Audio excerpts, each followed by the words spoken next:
Have you ever felt like you know the exact right thing to say to your child, and you say it, and then it turns out completely wrong? You get the absolute wrong result. Doesn't that just drive you crazy? You're like, oh, I know this was the right thing to say. I know this was the right thing to do. And it turns out it wasn't right at all.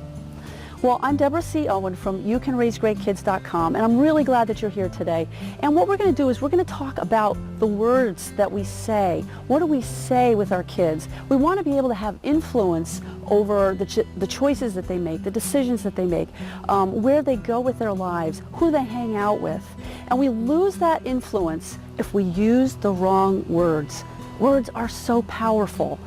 And you want to make sure that the things that you say reflect how much you love and adore your child. And remember that you want to be building your child up. You don't want to bring them down. You don't want to be critical, and you don't want to be judgmental. Because as soon as you're critical and judgmental, they put up a wall, and you're never going to be able to have any influence.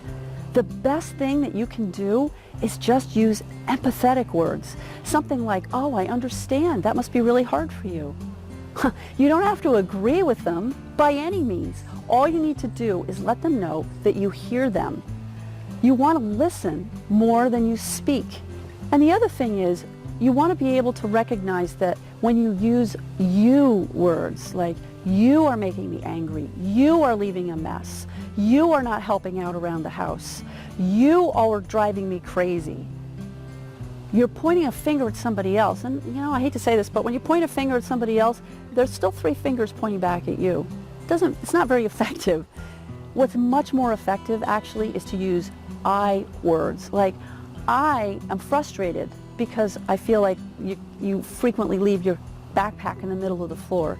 I am frustrated because I don't feel like I'm getting enough help as I'm getting ready for supper night after night. I feel this way. I feel that way. When you put it back on yourself, no one can argue with you. Not really. They may try, but it's not very effective arguing, because it's all about you and how you're feeling.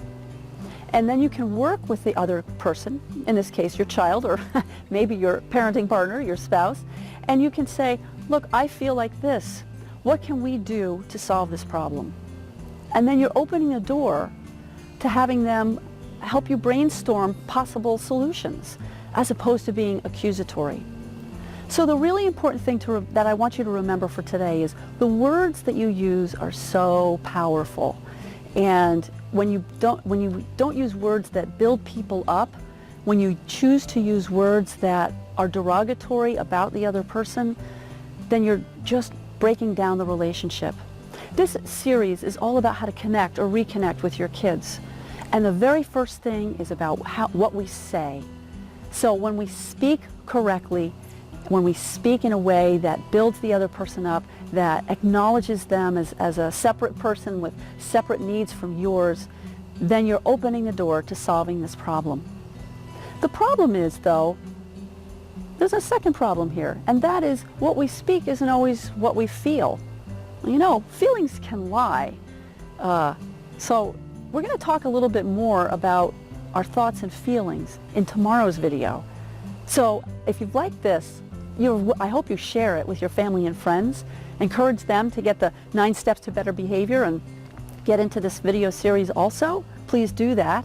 But also, look forward to tomorrow's video, where we're going to talk a little bit more deeply about where these words come from, their thoughts, feelings, and emotions.